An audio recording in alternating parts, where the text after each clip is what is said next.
Alright, today we are back with another Dune Imperium Tleilaxu tier list is what we're doing today, boys. I don't usually do this type of content on my channel, but today we're going to give it a go. I'm going to give you guys my opinion and thoughts on all the Tleilaxu cards and where I would place them on my tier list. I'm going to preface this though by saying that I'm not really ordering them in any particular way when I am tiering them, so just take it as an S, game winning, down to D, meh average card in terms of ranking. There's so many variables within Dune Imperium that it kind of changes whether a card could be the best or not for you in your current situation and the game state that you are playing in. If you do enjoy my content, feel free to hit that like, hit that subscribe, guys. I appreciate watching these videos, and let's go.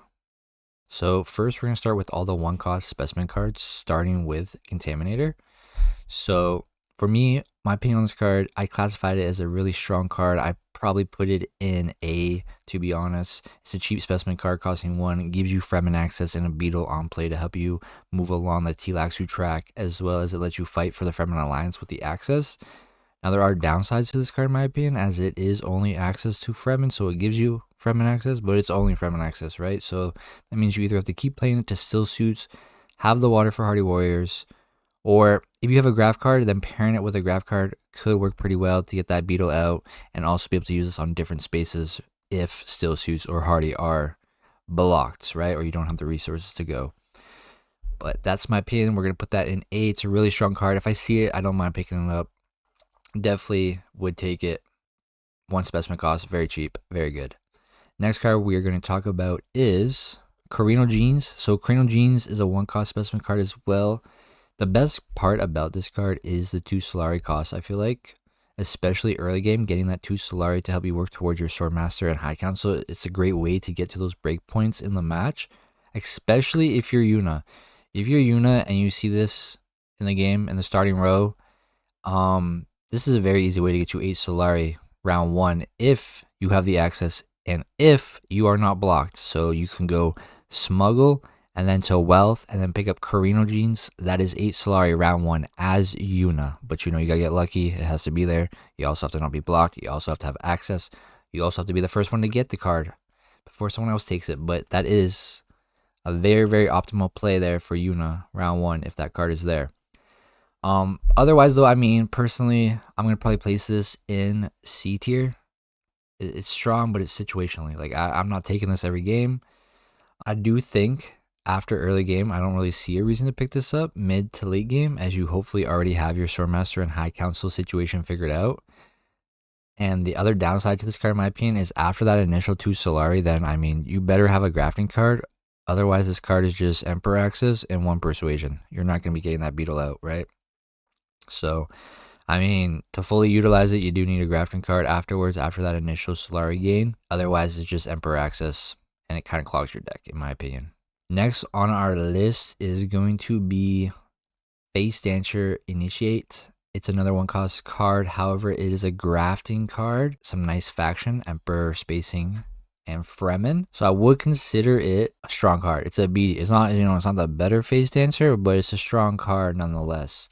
So if I'm seeing this early, I'm picking it up just to have that extra faction access in my deck and to get those friendship VPs, right? And the downside though to this, I think, is obviously, as I said, it's not the better Face Dancers card. So if you're lacking Persuasion in your deck and you're seeing this card in hand while trying to go for a Spiceman's Flow, it's going to feel bad because you're not getting the draw with the graft, right? So you're going to be hopefully grafting a draw card with it to maybe replace it with a higher Persuasion card to get you that Spice Must Flow. Otherwise though, I mean, if I see this card, I'm taking it most likely depending on the stages of the game and the game state and how much access I already have in my deck.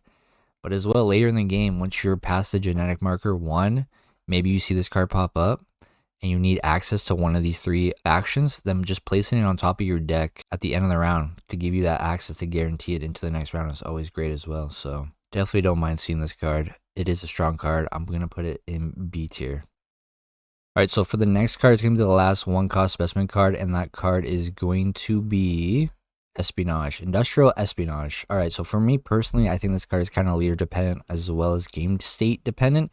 If you already have some grafting cards, I do, however, think it is a strong card, but it is definitely in C tier for useful / situationally strong. More so depends on what leader you might be. I mean, Ilbon, Leto, spamming this on Mentat and grafting with it is really good. especially the grafting ability of research. It could give you an extra draw once you're at the end of the track. So if you're Ilbon and you're already at the end of the track, you put this on Mentat. That is now 4 cards you're getting off of Mentat, right? So that could be pretty crazy for it and give you really good value at that point. Otherwise, though, I don't think I'm taking this as any other leader, to be honest, unless I already have a good grafting card for it, to be honest. But I still think it's useful, situationally strong.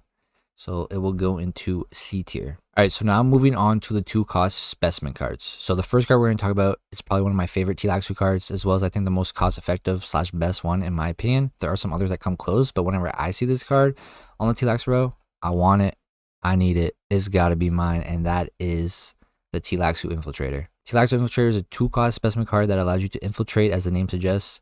Enemy agents don't block your agent this turn. Plus, you do get a draw. And if you have 2 genetic markers, you get a bonus intrigue there as well. So it's very big value from this card. It essentially replaces itself with the draw effect. And you have the potential bonus of an intrigue if you are at that genetic marker, which is sweet. I think being able to not be blocked on any space, depending on the card you graft it with, is huge for this. It's invasion ships, but it's without the discard, and instead it replaces itself. I think being able to get to like interstellar shipping easy, graft Tleilaxu Infiltrator with experimentation or other desert access, and the space is yours. If someone blocked research station first, well, you infiltrate that research station and get your 2 draws plus another draw from Infiltrator itself, potentially even turning research station into a 4, maybe 5 draw space if grafted with experimentation and you're at the end of the research track. I rate this card very high. It's going to be at the front of S tier for me. I mean, this card is so flexible. I just don't see a reason not to pick it up if it's in the Tleilaxu row, to be honest. The next card we're going to talk about, another 2-cost specimen card, is Experiment 626, Subject X137. 2 specimen cost card with an on acquire effect of gaining a beetle. And if you're at genetic marker 1 and you play this card, you do gain beetles. 1 beetle. So I think if you're already past the genetic marker 1, this is a really good pickup. However, even early game getting this, if you kind of have a deck built for research or can see yourself pretty quickly getting to that genetic marker 1, maybe getting 2 to 3 plays out of this can really move you along that beetle track very effectively. So I'm probably going to put this card in A. Like, it's really strong. I wouldn't say it's game winning, but it does have the potential to kind of be game winning in a sense, to get you along those beetle track, to get you those 2 VPs that are there. Like, there's definitely potential with this card to get you there at the end. So I do rate it a strong card. I mean, 2 specimen, get you the beetle, on play effect of beetle, desert Lanzaret access, not too bad. Another like kind of like cheeky play I can kind of think about with this card and doing it myself would be like late game, if this card is in the Tleilaxu row and say I don't have 3 specimens to reclaim for a beetle, maybe just picking this up to get that beetle, depending on if it's going to give me that VP, right? If it gives me that first VP on the track, gives me it, then I think doing that as like a last ditch effort to get your VP, it could be something, right? It could be a play, but it doesn't mean it's a strong card because of that little cheeky play. I do think it's a strong card overall due to its effects and access. And I see this, I don't mind picking this up, just depending on more so what I've already got in my deck. But I mean, if you've trashed your daggers already, not bad to replace for a dagger. I mean, play this onto Mentat, you're getting a beetle now on Mentat with your little draw. Tech Negotiator, getting your beetle. Not bad. Desert as well, beetle on shipping track. There's plays with it. It's a good grafting target as well. You graft this with something else like Face Dancer here in this, you get, at least you're getting a beetle with this while going to a faction, so that would be good as well. So the next Tleilaxu card we're going to talk about is Guild Impersonator. So that's 2 specimen costs. It has a very unique on-play effect here. If you gain Spice's turn, you can get a spacing bump. So I mean, I'm just going to say this straight away. This card is S tier for Elise ECAS. 1 step ahead ability. You put this card to the side, it guarantees that you will be gaining that spice that turn. So you're going to be guaranteeing that spacing bump. If you are Elise ECAS and putting this to the side, I think it's very easy to get the Spacing Guild Alliance for her with this card, in my opinion. Unless you got someone fighting for it, but I mean, you still have the advantage here. You send this as a 1 step ahead to fold space, and now you're getting 2 bumps onto spacing. Right? Even send this down onto shipping and use the bumps that way. But no, I think this is really good for other leaders. However, though, I mean, you are going to have to go to some effort to get that spice, right? Like, you're going to have to either have cards from the Imperium row that gain spice, or you're going to have to take this to interstellar shipping, or you're going to have to take it to Imperial Basin, Haga, or Great Flat to gain spice this turn. I mean, if you have cards like the Worm Riders, Keys to Power, Corrupt Smuggler, Guild Ambassador, maybe you have a Benny deck going on, so you got Gene Manipulation, you can always like graft discard with those ones I just listed there and gain spice that way. But overall, I think this card is strong, but I do put it in B tier. It's a strong card. It's S tier for Elise ECAS for sure, I would say. But for other leaders, I think it's only B tier, to be honest. Like, it's strong, but getting that one spice isn't always guaranteed for other leaders like it is for Elise ECAS, right? So that's why I'm going to put it in B tier. So right off the bat, this next card is garbage from the tanks.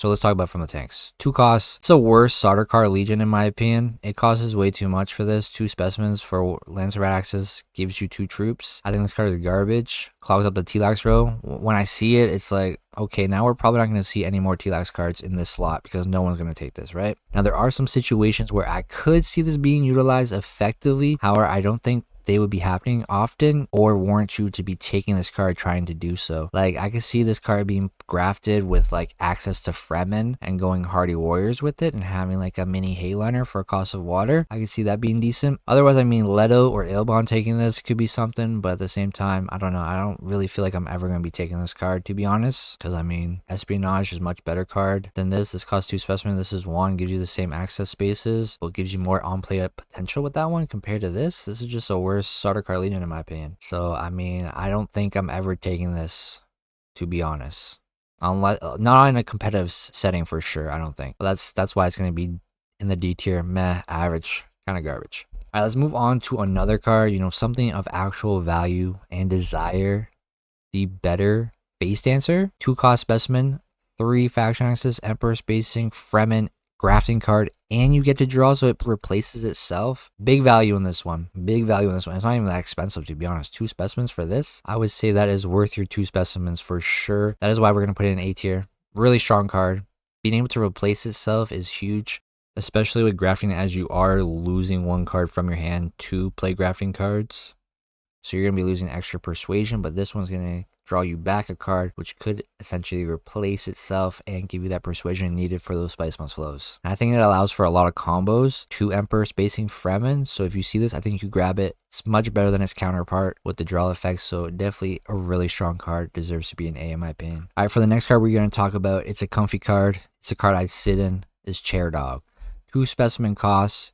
It's a grafting card. The ability is at the start of your reveal turn, return the other grafted card from play to your hand. I think in my opinion, this card, I'm only really taking it depending on what cards I already got in my deck, or I guess what cards I'm hoping to get in my deck, which is not really the best of a decision on taking a card because you don't know what you're actually going to be getting in your deck later on. But like some of the plays you can do with this is like Lady J, you know, Chair Dog, draw 2 cards with Lady J and then put her back in your hand for that 3 persuasion. Same with Peter. You can do that, right? Get an intrigue and then put Peter back in your hand. You can also do Chair Dog and Long Reach, get your faction bumps, put it back in your hand for the little intrigue on reveal. Chair Dog for Humanity, get your bump, throw Humanity back into hand to use the on reveal effect if you have the Bending Alliance to get MVP. Full scale assault and Chair Dog I think would be kind of crazy. Use that on a city space, deploy some troops, your Dreadnought into the fight as well, and now you're going to put full scale back into your hand with the Chair Dog effect, and now your Dreadies are powered up as well. I mean, there's a lot of combinations to be played with Chair Dog. The downside is that it requires you to see Chair Dog in Tleilaxu row. It requires you to see these cards in the Imperium row,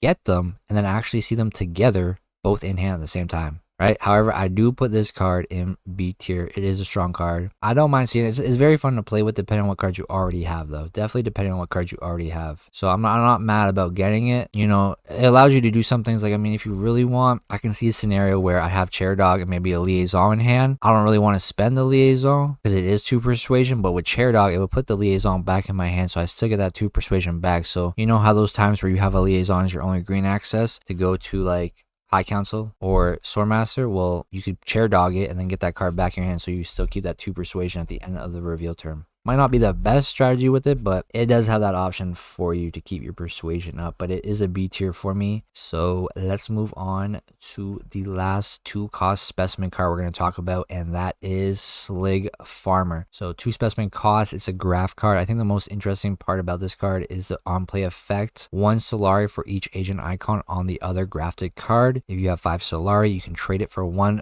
Beetle. This card is very effective to turn your actions into Swordmaster and early High Council, as if you graph this with like save fold space, that's 7 Solari for you right away.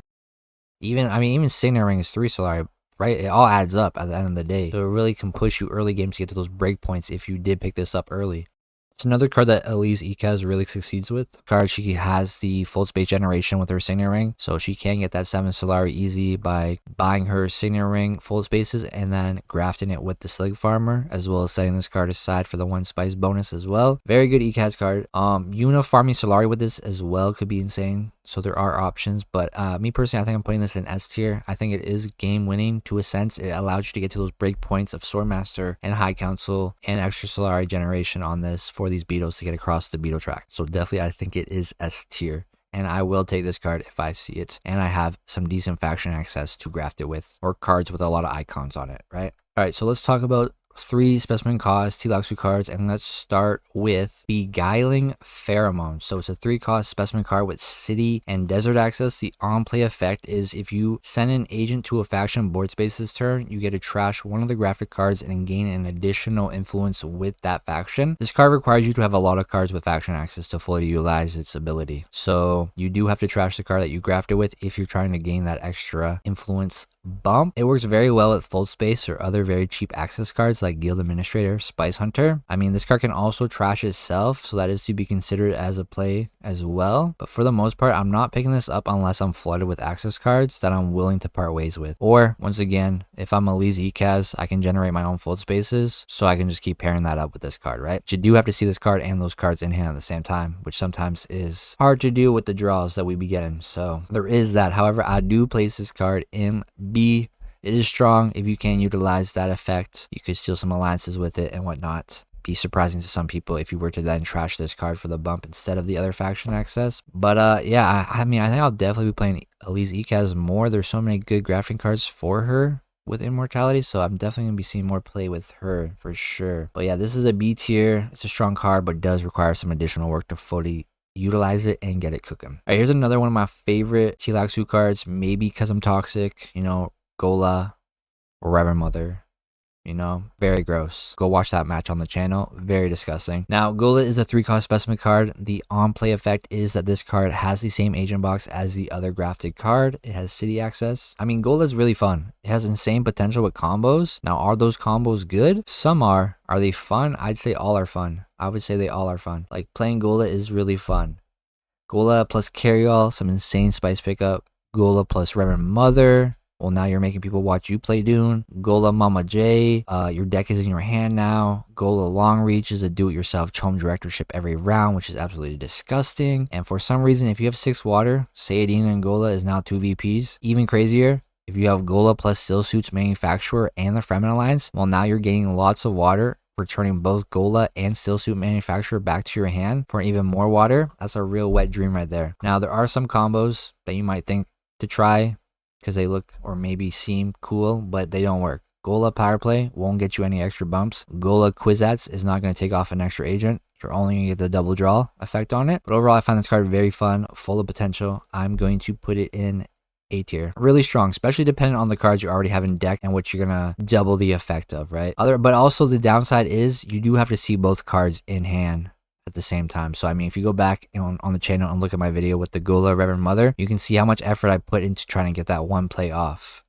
So I mean, maybe if you have a small deck and you have a good card to graft it with and you plan to see it often together, otherwise, I mean, you're not going to be grafting something crazy with it every round. All right, next on our list is going to be Scientific Breakthrough. All right, Breakthrough, 3 specimen costs. Playability is a research icon. However, if you're at the end of the track, you do get a VP with this. Gola in this is 2 VPs. You trash Gola in the process though, but if you are at the end of the track, you can do that. I've seen it done. It's pretty crazy. But I'm going to rate this card S tier. It's research, but it has more icons. Lands are rad, city. It's not just restricted to desert, so that is always good. It allows me to go to other spaces instead of being restricted, you know? And also it's a good grafting target with this as well. And I mean, Breakthrough into Research Station, double research icons there. I think if you're picking this up early game, it's basically a guaranteed VP for you, in my opinion, as long as you see it in your hand later on when you are at the end of the track to crash it. Now, later in the game, if I see this, I'm going to debate on how far along I am on the track. Do I think I'll reach the end and see this card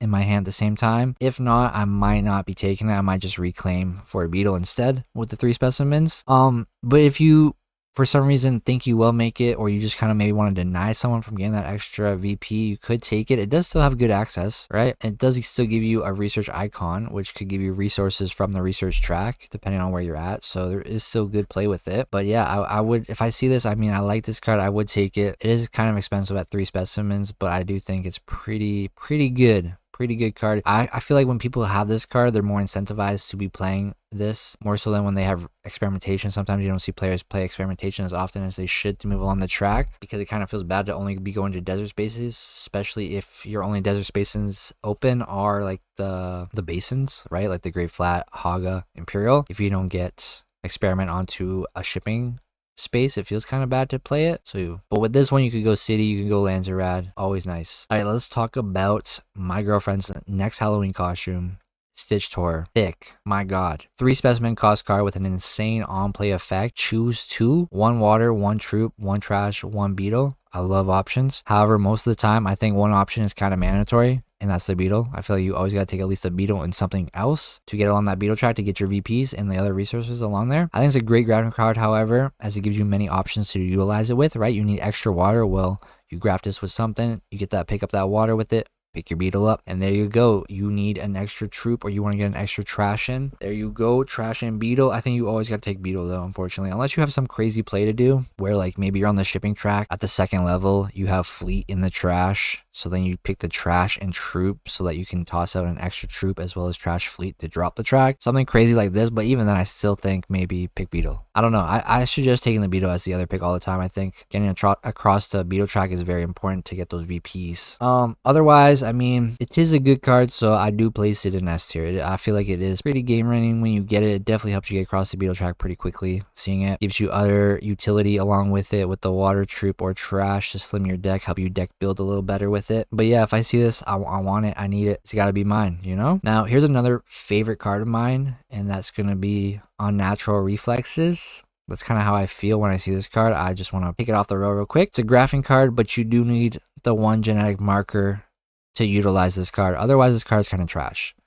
But if you have the genetic marker 1 with it, it's like a smuggle thopter, but it can actually fly places and not just go to the desert, because you can graft it with anything, right? So it can actually go places and get you those 2 draws. And I mean, cycling through your deck is always good to allow you to play your stronger cards, but the downside is you do need that first genetic marker to get the on-play effect. So if you get this early, you may see it in your hand and not have the first genetic marker, which is going to feel terrible because the card is then just desert access with nothing going on for it. Basically a Dune in the desert at that point. Otherwise, I mean, if you do see this card and you plan on picking it up, maybe consider going to the top of the research track to get you along to the genetic marker 1 faster, so that you can utilize this card when it is in your hand. But to me, this card is going to be S tier. I think cycling through the deck to see your stronger cards is always going to be game winning to allow you to play more and to get Spice Must Flows as well with those 2 extra draws, right? More persuasion in hand, seeing your stronger cards more. I think that's always a good thing. So that's going to be an S tier for me. Okay, here we go. The last 2 cards in the Tleilaxu row, and let me see if there's any more room in this garbage bag for Twisted Mentat. 4 specimen card costs. Playability is you may recall the agent you sent this turn. Reveal is 1 persuasion, a sword, and a specimen. You guys know the intrigue urgent mission,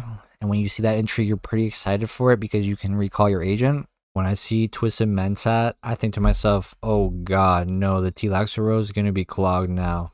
Honestly, there's no reason to take this card. I feel like it costs way too much, and like the play potential that I see personally is pretty niche. I don't think it's worth saving your specimens for. I mean, the plays that I'm thinking about with it is like what I think the best play with it would be go Mentat and then recall the agent that you sent to Mentat. Otherwise, I mean, go Great Flat with it to recall the Great Flat agent. And then the only other really niche play I can think of in my head right now, let me know in the comments what other plays you can think of with this card. But if you have Voice in your hand as well as Twisted Mentat, go to Interstellar Shipping, recall your agent, use Voice to block Interstellar Shipping so you can go there again the following round.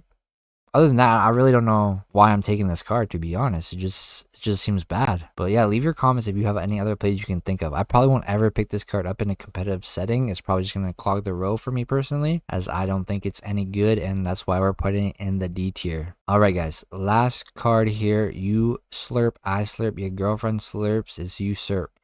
Say it right, guys, or you'll get DMs about it. All right, it's a 4 specimen cost card with the play effect that you may graft this card to a card in the Imperium row without acquiring it. If you do, trash that card at the end of your turn. So this card is very dependent on what's in the Imperium row. I've been able to do some fun plays with it, such as taking like Treachery from the Imperium row and using it, or I did like a Smuggle Thopter to Interstellar Shipping with it once, which was fun. But overall, I think this card is very, very situationally strong in C tier. It really depended on what's going to be in the Imperium row for you to take from, right? And if everyone's already used their atomics, that's 20 Imperium row cards already gone. And most of the time, I feel like people are using atomics to see the good cards. So the good cards are probably gone, or they're using atomics to deny the good cards. So you're probably going to be left with not so many great Imperium row cards to actually utilize this card, right? So that's why we're going to put it in the C rank, as it is useful, but very situational, I feel like, because it's really dependent on the Imperium row, and I don't think it's worth the 4 cost specimens, to be honest. I really don't think it's worth that. All right, guys, so that is going to be my tier list of the Tleilaxu cards. Let me know your thoughts and opinions on how they differ in the comments below, as I am interested to hear others' opinions on this topic, and I'm open to hear new lines that you can think of with these cards that I may not have thought about yet. Also, let me know if you enjoyed this video, as I don't usually do this type of content on my channel, but I'm down to do more. So if you guys want to hear more of my opinions on cards, so let me know how you like this. It is a first for me on the channel, and if you are new to the channel or enjoy the content I do, feel free to hit that like and subscribe. We do stream here on YouTube and Twitch, so do hit that subscribe. Maybe join the Discord. It's in the bio down below. You can stay up to date on when I go live and talk to me offline and all that good stuff. And if you would like, you can go over to Twitch, drop a follow, or Twitch Prime, Amazon. It's free to support. I appreciate you guys watching this. Thank you guys for your support on all my other videos and on the channel. And until next time, guys, peace.